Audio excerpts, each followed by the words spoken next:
नमस्कार दोस्तों, स्वागत है आपका अपना चैनल जिसका नाम है केवल एग्जाम। इसमें हम जो बायोलॉजी सेक्शन प्रारंभ किए थे अपना विभिन्न परीक्षाओं के लिए, उसमें आज जो हम पढ़ने जा रहे हैं वो विटामिन का एवं पोषण पढ़ने जा रहे हैं। जैसा कि आपने लास्ट वीडियो में देखा था, हमने विटामिन और पोषण का आधा चैप्टर कंप्लीट कर लिया था। आज हम उसके आगे से पढ़ने जा रहे हैं। चलिए प्रारंभ करते हैं, लेकिन उससे पहले अगर आपने अभी तक हमारे चैनल को सब्सक्राइब नहीं किया है, सब्सक्राइब कर लीजिए। वीडियो अच्छी लगे लाइक करिए और सुझाव देने के लिए कमेंट भी करिए। चलिए, पत्ता गोभी, गाजर, फूल गोभी एवं पालक में से विटामिन ए की मात्रा अधिक होती है। किसमें? गाजर में विटामिन ए की मात्रा अधिक होती है। सेब, पपीता, अमरूद एवं आम में से विटामिन ए का प्रचुरतम स्रोत कौन सा है? वह है आम। रेटिनॉल इसलिए मतलब उसका वैज्ञानिक नेम क्या है वो देखेंगे। जीरो पैंथेमिया क्या है? जीरो पैंथेमिया है। थायमीन का बेरी। साइनोकोबालियम किसका है? वो रक्त प्लाक्टा, मतलब जब रक्त ज्यादा बहने लगती। फिर है आर्गोनो कैल्सीफेराल, वो है रिकेट्स का है, जो कि आप विटामिन D2 का भी नाम है, और ये विटामिन B12 का नाम है साइनोकोबाल्ट। आप लोग देखिए ना, जब गर्भवती महिलाएं रहती हैं, डॉक्टर उनको अक्सर जो दवाई लिखी देता है खाने को, वो देखिए साइनोकोबाल्ट लिखा रहता है पीछे फॉर्मूला में देखेंगे तो आपको। विटामिन B12 की होती है वो। ताड़, नारियल, गेहूं अंकुरित एवं राई के तेलों में से विटामिन ई का महत्वपूर्ण स्रोत कौन सा है? आप देखेंगे गेहूं अंकुरित का तेल है। विटामिन ए अंडा में काम आता है। विटामिन सी नींबू और संतरा में। विटामिन डी काढ़ मछली का तेल, और विटामिन B6 धान का चोकर आता है। विटामिन सी एवं बी संतरा होता है। विटामिन डी काढ़ युक्त तेल होता है। विटामिन ई गेहूं अंकुरित तेल होता है। विटामिन के जो होता है अल्फा होता है। विटामिन सी नींबू में पाया जाता है। विटामिन ए प्रोटीन, हार्मोन्स एवं एंजाइम में से जिसका निर्माण हमारे शरीर में नहीं होता है, वह देखेंगे विटामिन ए का निर्माण हमारे शरीर में नहीं होता है। अब कथन कारण वाले प्रश्न है। कथन है कि यदि कोई व्यक्ति हरी सब्जी खाना बंद कर दे तो उसे रतौंधी हो जाएगी। कारण क्या तेरा? उसमें विटामिन ए की कमी हो जाएगी। देखिए, मनुष्य के अगर नहीं खाया तो हाँ, विटामिन ए की कमी तो हो सकती है, बात तो सही है, लेकिन कोई व्यक्ति हरी सब्जी नहीं खाता है तो उसको रतौंधी हो जाएगा, ये गलत है। क्योंकि हमें विटामिन जो होता है वो अलग अलग माध्यम से होता है, और ऐसा तो ही नहीं कोई 10 दिन 15 दिन 2 महीना नई सब्जी खाएगा तो उसको अंदर सीधे रतौंधी हो जाएगी, ये गलत है। इसलिए पहला ऑप्शन जो है ए वाला गलत है, परंतु आर सही है। अब है जिस विटामिन में कोबाल्ट होता है वह है विटामिन B12। अभी हमने बताया था साइनोकोबाल्ट, वही विटामिन B12 में धातु मौजूद होती है। कौन सी? कोबाल्ट। साइनोकोबालियम है, क्या है? विटामिन B12 है। थायमीन है विटामिन B1। विटामिन जो वसा में घुलनशील है वो है A, D, E और K। देखिए, वसा में घुलनशील विटामिन जो है वो है A, D, E, K। आप सिर्फ इतना ये ध्यान रखिए, विटामिन बी और सी जो होता है वो जल में घुलनशील होता है। बस इन दोनों की याद रखिए, बचे हुए सभी क्या होते हैं? वसा में घुलनशील होते हैं। अब विटामिन बी, सी, डी एवं ई में से जल में घुलनशील विटामिन कौन सा है? वह आप देखेंगे विटामिन सी जो है वह जल में घुलनशील है। यहाँ पास आप बी भी लिख सकते हैं, विटामिन बी और सी दोनों ही जल में घुलनशील है। Vitamin A, B, C, D, A, B, D एवं ई में से पानी में घुलनशील विटामिन कौन सा है? तो वह देखेंगे विटामिन बी है। कुछ विटामिन वसा में घुलनशील है जबकि अन्य जल में घुलनशील है। जल में घुलनशील विटामिन कौन से हैं? विटामिन बी और सी है।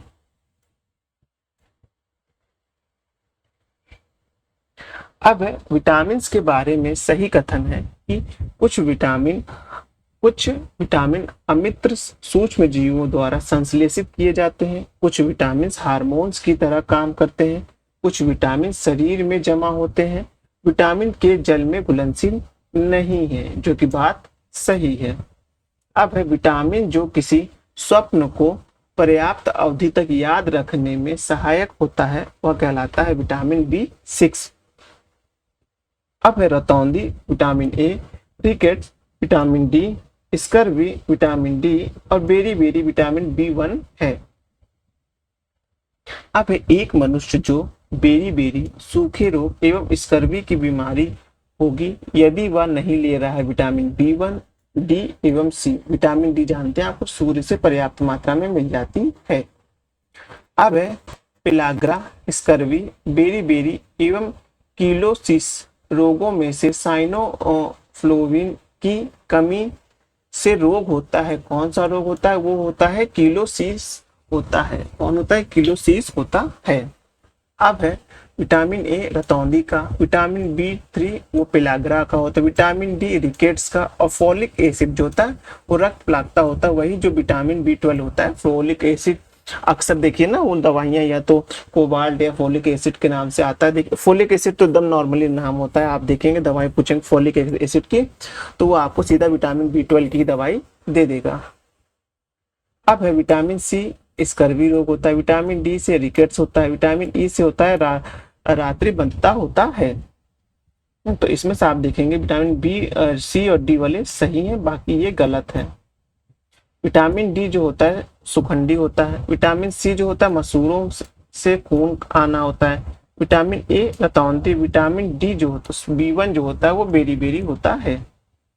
रेटिनॉल से क्या होता है? नेत्र सूख कर लाल हो जाती हैं, जो आंखों में लालियां आ जाते हैं।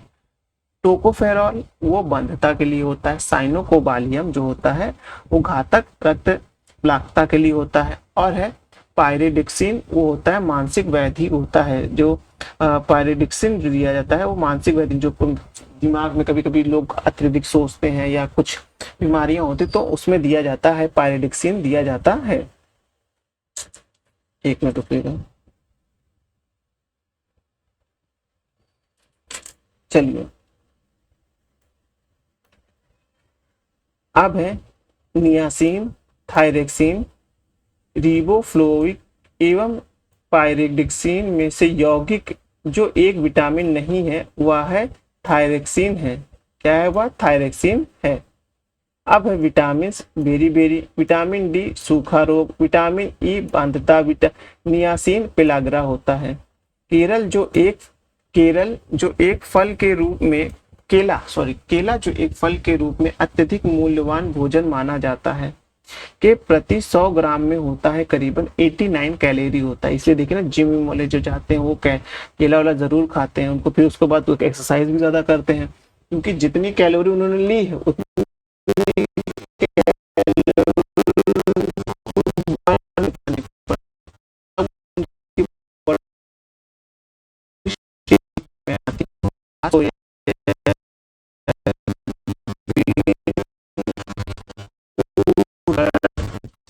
में पाई जाती है। चना, मूंगफली एवं सेब में से प्रोटीन का सबसे अच्छा स्रोत कौन सा है? वह मूंगफली है। नारियल, मूंगफली, सोयाबीन एवं सूरजमुखी में से प्रोटीन एवं वसा की प्रचुरता है किसमें? आप देखेंगे वह मूंगफली में है। बाल यानी हेयर जिस प्रोटीन का बना होता है उसे क्या कहते हैं? उसे केराटिन कहते हैं। बाल और नाखून दोनों इसी के बने होते हैं। मानव में बाल एवं नख मतलब नाखून में विद्यमान प्रोटीन कौन सा होता है? वो केराटिन होता है। प्रोटीन की प्रचुरता वाले खाद्य पदार्थ में उपस्थित एमिनो अम्ल टायरोक्सिन के बारे में सही कथन है। क्या है? यह ऊर्जा के स्रोत को बढ़ाने में सहायता करता है। यह भावनात्मक और पर्यावरण दबाव का सामना कर सकता है। यह उदासी से लड़ता है। यह बुढ़ापे के लिए उत्तरदायित्व मुक्त मूलकों के विरुद्ध रक्षा करता है। क्या है? प्रोटीन की प्रचुरता वाले खाद्य पदार्थ में उपस्थित अमीनो अम्ल और टायरोसिन जो होते हैं वो इन सब में सहायता करते हैं। अब है गेहूं के रोटी बनाने में गुण को प्रभावित करने वाला पदार्थ कौन सा? वो है गिलोटीन है। एक कठोर परिश्रम करने वाले पुरुष की दैनिक ऊर्जा की आवश्यकता होती है कितनी? दैनिक ऊर्जा की आवश्यकता लगभग आप देखेंगे तो वह 3500 कैलोरी से 4000 कैलोरी के मध्य होती है। एक गिलास पानी पीने में कितनी कैलोरी मिलती है? तो 0 कैलोरी मिलती है। अब है स्टार्च, ग्लूकोज, कार्बोहाइड्रेट एवं सेलुलोज में से भोजन का एक मुख्य अंग कौन सा है? वो आपको देखने को मिलेगा कार्बोहाइड्रेट है। लंबे समय की कसरत का मुख्य ईंधन क्या कहलाता है? कार्बोहाइड्रेट कहलाता है। 10 दिन से अधिक दिन तक उपवास करने पर लीवर पर प्रभाव क्या होता है? लीवर में ग्लूकोज स्तर कम हो जाता है। हमारे शरीर में अम्लीयता तथा क्षारीयता के बीच जो तत्व संतुलन बनाए रखते हैं वह कौन से हैं? वह आप देखने को मिलेगा फास्फोरस है। ग्लाइकोजन, अमीनो अम्ल, वसा एवं टोकोफेरॉल में से वह यौगिक जो मानव शरीर में संग्रहित नहीं रहता है वह है अमीनो अम्ल है। जामुन, करौंदा, लोकाट, अमरूद में से लौह प्रचुर मात्रा में पाया जाता है। किसमें? करौंदे में जो लौह जो है प्रचुर मात्रा में पाया जाता है। निम्नलिखित खनिज पर विचार कीजिए। कैल्शियम, लोहा और सोडियम। उपयुक्त खनिज में से मानव शरीर में पेशियों के संकुचन के लिए आवश्यक होती हैं वह होती है कैल्शियम, लौह पदार्थ और सोडियम, तीनों ही आवश्यक होते हैं। पालक के पत्ते में विटामिन, आयरन, वसा एवं कार्बोहाइड्रेट में से सबसे अधिक मात्रा में क्या होता है? वह आयरन होता है। इसलिए कहते हैं कि पालक के पत्ते को खाना चाहिए, सूखा ही खाना चाहिए। जब भी आपको मौका मिल रहा है आपको खाना चाहिए पालक के पत्ते। उसमें क्या होता है? आयरन। देखिए होता क्या है आयरन का मूल कार्य, आप जो प्रोटीन्स खा रहे हैं, जो भी कार्बोहाइड्रेट खा रहे हैं, वह शरीर में उपयुक्त तौर से उपयोग हो रहा है कि नहीं हो रहा है, यह आयरन की उपस्थिति पर डिपेंड करता है। अगर आपके शरीर में आयरन अच्छी मात्रा में है तो आपके शरीर में खाना लगेगा, प्रोटीन लगेगा, विभिन्न प्रकार के पोषक तत्व जो आप खा रहे हैं वो लगेगा। अगर आयरन कम है तो वह मल मूत्र के माध्यम से जो आप खा रहे हैं वह निकल जाएगा, वह शरीर में उपयुक्त तरीके से उपयोगी नहीं होगा। अब है गाजर, मटर, चावल एवं पालक में से लोहे का अच्छा स्रोत क्या है? और देखेंगे पालक है। सेम, अंडे, हरी सब्जी एवं दूध में से लोहे का अंश सबसे अधिक पाया जाता है। किसमें? हरी सब्जी में पाया जाता है। अब है बासमती चावल के धान पकाने पर लंबे हो जाते हैं क्योंकि उसमें बहुल्य होते हैं। किसके? एमाइलोज के। जो बासमती चावल होता है देखिए जब पकाया जाता है तो काफी बड़े हो जाते हैं, काफी बड़े मतलब बड़े हो जाते हैं, साइज के दुगने हो जाते हैं। उसमें क्यों बड़े हो जाते हैं? उसमें एमाइलोज पाया जाता है, इसलिए वह बड़े हो जाते हैं। इसलिए जो बासमती चावल होता है ना और नॉर्मल चावल होता है, देखिए अगर आप नॉर्मल चावल एक मुट्ठी खा रहे हैं, हाँ, और बासमती चावल आधी मुट्ठी खा रहे हैं, तो आधी मुट्ठी में उतना ही पेट भरेगा जितना कहते हैं नॉर्मल चावल के एक मुट्ठी में पेट भरेगा, क्योंकि वो फैल जाते, लगता है बराबर है हमको, लेकिन जब आप खाने के बाद महसूस करेंगे तो जो बासमती चावल होता है वह थोड़े से ही खाने में पेट भर जाता है। क्यों? क्योंकि उसका साइज बढ़ जाता है, इसलिए उसमें इमाइलोज पाया जाता है। याद रखिएगा, इमाइलोज पाया जाता है। अब है दूध में मिठास आ जाती है लैक्टोज की उपस्थिति के कारण। किसकी उपस्थिति के कारण जो मिठास आती है वो लैक्टोज की उपस्थिति के कारण आती है। दूध में विद्यमान सैकराइड है कौन सा? वह लैक्टोज है। दूध खराब होता है लैक्टोबैलिसिस बैक्टीरिया के कारण, इसके कारण आप देखेंगे दही जमती है। दूध से दही में परिवर्तित होता है बैक्टीरिया के कारण। गाय के दूध में हल्के पीले रंग का कारण क्या होता है? कैरोटीन की उपस्थिति। एक देखिए कैरोटीन होता है के कारण जो है दूध में हल्का पीलापन आता है, और वहीं जो बाल और नाखून में कीरोटीन पाया जाता है। ये याद रखिए, कीरोटीन प्रोटीन के कारण होता है। वहीं दूध में हल्का पीलापन किसकी उपस्थिति? कैरोटीन की उपस्थिति के कारण होता है। दोनों को अच्छे से ध्यान रखिएगा। गाय के पीले सफेद रंग का होता है, गाय का दूध पीले सफेद रंग का होता है, जिसका कारण उसमें उपस्थित होता है कैसीन एवं कैरोटीन। जो कैसीन होता है वह जो सफेद रंग, जो भैंस के दूध में भी कैसीन पाया जाता है, लेकिन भैंस के दूध में देखा जाता है कैरोटीन नहीं पाया जाता है, क्योंकि भैंस का दूध इसलिए देखिए सफेद होता है। वहीं गाय के दूध में देखेंगे तो हल्का पीलापन होता है। पीलापन किसके कारण होता है? वो कैरोटीन के कारण होता है। इसलिए दूध में जो सफेद रंग होता है वह कैरोसिन की वजह से, और पीला रंग कैरोटीन की वजह से होता है। दूध का सफेद रंग होता है किसकी वजह से? कैसीन की वजह से। कैसीन की वजह से दूध का सफेद रंग आता है। भैंस के दूध में औसत वसा की मात्रा होती है लगभग 7.2%। दुग्ध प्रोटीन को पचाने वाला एंजाइम कौन सा है? वह रेनिन है। कैसीन दूध होता है कैसा? प्रोटीन का। दूध का धवल रंग जिसकी उपस्थिति के कारण होता है वह है कैसीन। एग्लूटिनिलिन, कैसीन, मायोसिन एवं हीमोग्लोबिन में से वह प्रोटीन जो दूध में पाई जाती है वह कौन सी? कैसीन है। कैसीन से दूध का सफेद रंग होता है। चुकंदर चीनी बनता है, आपको पता ही है। शहद ग्लूकोज और फ्रक्टोज के लिए। कपास में सेलुलोज पाया जाता है। दूध में लैक्टोज पाया जाता है। सैक्रीन किस लिए उपयोग होती है? वह होता है कार्बनिक यौगिक के लिए, कृत्रिम मिठास के लिए उपयुक्त होता है। एड्रेनल हार्मोन्स में, थायमीन्स विटामिन में, और केराटिन जो होता है वह प्रोटीन में उपस्थित होता है। यही क्रिएटिन है जिसकी वजह से हमारे बाल और नाखून बनते हैं, यही प्रोटीन की वजह से। शरीर में ऊतकों का निर्माण होता है, इससे प्रोटीन से होता है। मानव शरीर की धीमी वृद्धि होती है प्रोटीन की कमी से। विटामिन B12 कोबाल्ट के लिए, हीमोग्लोबिन लोहा के लिए, क्लोरोफिल मैग्नीशियम के लिए, पीतल तांबा के लिए, खाने का नमक सोडियम के लिए, कपड़े धोने का सोडा सोडियम कार्बोनेट के लिए, चैल्कोपायराइड्स तांबा के लिए। विटामिन B1 क्या होता है? वह थायमीन होता है। विटामिन B2 राइबोफ्लोइन्स होता है। विटामिन B6 पायरिडक्सिन का जो होता है। विटामिन B12 जो होता है वो साइनोकोबालियन की वजह से होता है। लोहा, जस्ता, गंधक एवं मैग्नीशियम में से सूक्ष्म तत्व नहीं है इसमें, वह गंधक में सूक्ष्म तत्व नहीं है। अब है विटामिन A, C, B और K में से पपीते में उपस्थित विटामिन पाया जाता है। कौन सा? विटामिन C पाया जाता है।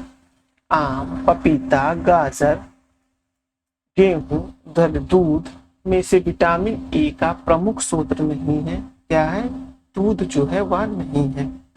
अल्फा केराटिन एवं प्रोटीन होते हैं, त्वचा में उपस्थित होते हैं। अब है कपास, केश या बाल, लूता, रेशम और खुर में से वह पदार्थ जो प्रोटीन नहीं है वह आपको देखने को मिलेगा, कपास नहीं है। वे तत्व जो सभी प्रोटीन में विद्यमान होते हैं वह आपको देखने को मिलेगा, कार्बन, हाइड्रोजन, ऑक्सीजन एवं नाइट्रोजन।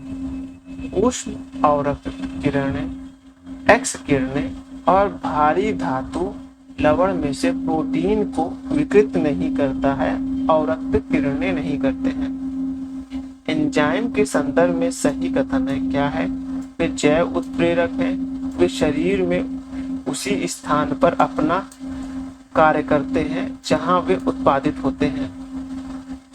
तरुण एवं वृद्ध व्यक्ति में प्रोटीन की आवश्यकता होती है। कैसे?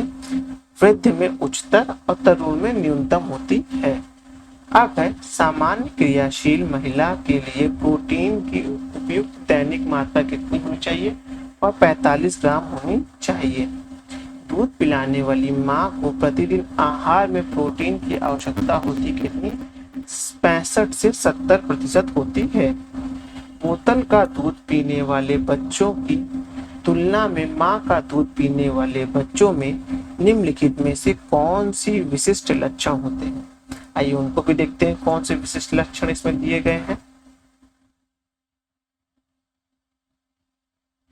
वह यह है कि वह कम मोटा होता है, उसमें रोगों की प्रतिरोधक क्षमता की तुलना में क्षमता अधिक होती है, उसमें विटामिन और प्रोटीन अधिक मिलते हैं, उसमें लंबाई में असामान्य वृद्धि होती है। तो पहला, दूसरा और तीसरा जो है सही है।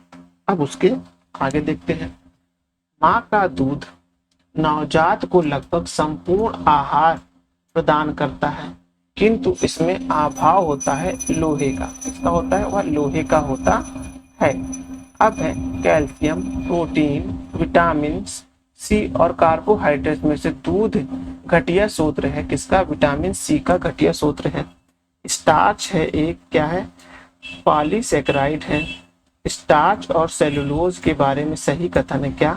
कि दोनों का वनस्पति उद्यम है, दोनों बहुलक हैं, दोनों ग्लूकोज अणुओं से निर्मित हैं। आयोडीन के साथ स्टार्च रंग प्रदान करता है जबकि ग्लूकोज नहीं करता है।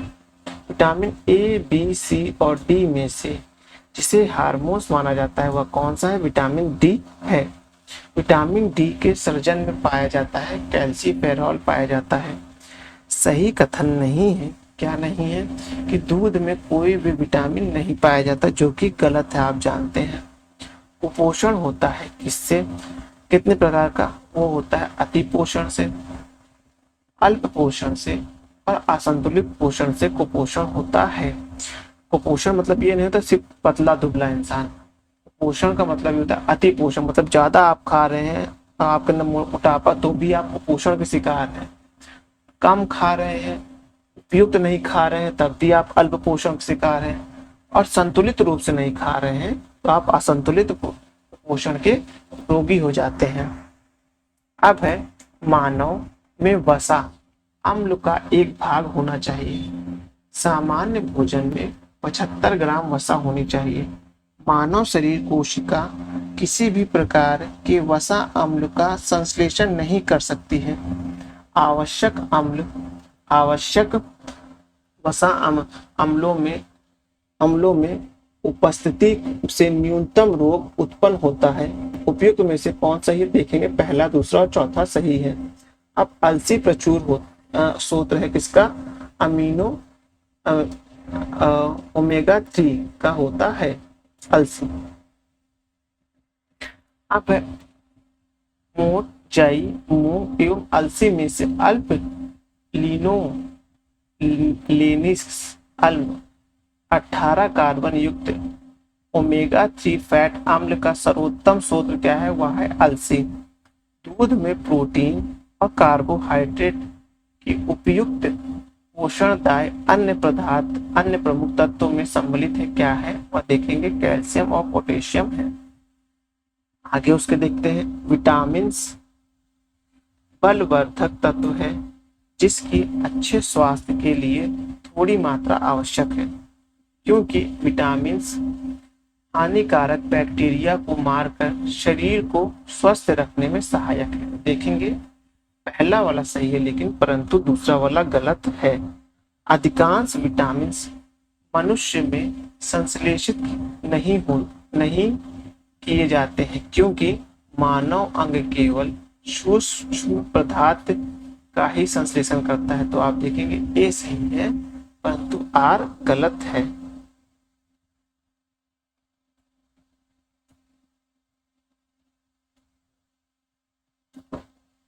अब मानव शरीर अपने लिए सभी विटामिन का संश्लेषण कर लेता है, क्योंकि शरीर में उचित विकास के लिए विटामिन अनिवार्य होते हैं। देखेंगे ए गलत है परंतु आर सही है। मानव आहार में ग्लाइसिन, रेसिस एवं टायरोक्सिन अनिवार्य रूप से सम्मिलित होने चाहिए, क्योंकि अनिवार्य अमीनो अम्ल मानव शरीर में संश्लेषित नहीं किए जा सकते हैं। तो आप देखेंगे ए गलत है परंतु आर सही है। सभी अनिवार्य अमीनो अम्ल पाए जाते हैं दूध, अंडा, मांस, सोयाबीन आदि में पाए जाते हैं। अब केला, दाल, अंडा एवं मछली में से आवश्यक अमीनो अम्ल का सर्वोत्तम स्रोत कौन सा, वह अंडा है। अब है गेहूं, जौ, चना एवं मक्का में से मुख्यतः कार्बोहाइड्रेट है, क्या है वह आपको देखने को मिलेगा, चावल है। हमारे शरीर में त्वचा तल के नीचे विद्यमान वसा के विरुद्ध अवरोधक का काम करती है, शरीर की ऊष्मा के क्षय के विरुद्ध कार्य करती है। कार्बोहाइड्रेट, वसा, प्रोटीन एवं खनिज में से जिसके चयापचय प्रक्रम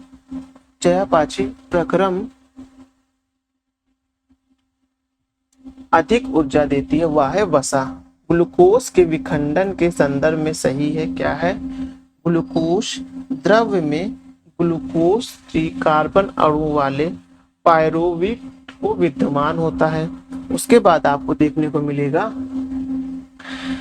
ऑक्सीजन की अनुपस्थिति में पायरुवेट कार्बन डाइऑक्साइड और इथेनॉल के रूप परिवर्तित होते हैं। अब है कार्बोहाइड्रेट में अपघटनोपरांत अंतिम रूप बनाता है, ग्लूकोज बनाता है। अधिकांश प्राणियों के जीवित पदार्थ का लगभग 80% क्या है, वह है प्रोटीन है।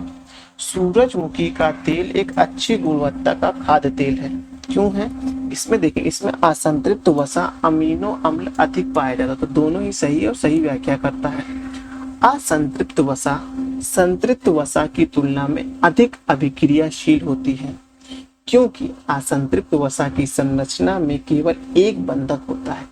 चूंकि आप देखेंगे असंतृप्त वसा में कई बंधक होते हैं, तो आप देखेंगे कि असंतृप्त वसा वाला कारण जो है वो गलत है, बल्कि कथन सही है। कथन में क्या बोल रहा है कि असंतृप्त वसा संतृप्त वसा की तुलना में अधिक अभिक्रियाशील होती है। अब आगे देखते हैं। अन्य पशुओं के मांस की तुलना में मछली का उपयोग स्वास्थ्य कारण माना जाता है, मतलब स्वास्थ्य के लिए अच्छा माना जाता है, क्योंकि मछली में होते हैं बहुसंतृप्त वसा अम्ल होते हैं। अब है आहार उत्पादों के विक्रय में जुटी एवं कंपनियों या विज्ञापन करती हैं कि उसके उत्पाद में ट्रांस वसा यानी ट्रांस फैट नहीं है। उसके इस अभियान का उपभोक्ता के लिए क्या अभिप्राय है? इसका अभिप्राय यह है, कंपनी के आहार उत्पाद हाइड्रोजनीकृत तेल में नहीं निर्मित किए जाते हैं। कंपनियों के आहार उत्पादन पशु उत्पन्न वसा तेलों में से निर्मित किए जाते हैं। अब आगे है कि कंपनी के द्वारा प्रयुक्त तेल संभवतः उपभोक्ता के हृदय वाहिनियों स्वास्थ्य की क्षति नहीं पहुंचाएंगे। तो यही लिए आप देखिए ना, फॉर्च्यून वाले ऐड करते हैं कि ट्रांस वसा करके।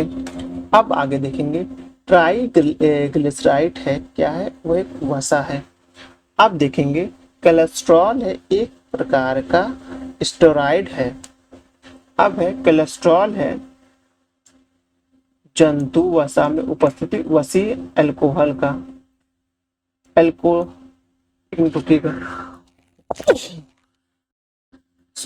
कोलेस्ट्रॉल का असामान्य स्तर संबंधित होता है धमनियों के कठोर हो जाने से। चिकित्सीय परामर्श देते हैं, जो डॉक्टर होते हैं परामर्श देते हैं कि हमें अपना भोजन वनस्पति घी की अपेक्षा तेल में बनाना चाहिए, क्योंकि तेल में असंतृप्त वसाएं होती हैं। मानव स्वास्थ्य के लिए ट्रांस वसा सामान्यतः हानिकारक समझा जाता है, क्योंकि यह स्तर कम करता है, HDL का स्तर कम करता है। वनस्पति तेल जो हृदय रोग के लिए उपयुक्त है वह है, आप देखेंगे, सूरजमुखी का तेल है। तो इस तरह के जो पूरा विटामिन और प्रोटीन के चैप्टर तक समाप्त हुआ। अब हम नेक्स्ट चैप्टर में क्या देखेंगे? वह देखेंगे श्वसन तंत्र के बारे में देखेंगे। चलिए वीडियो समाप्त करते हैं। धन्यवाद।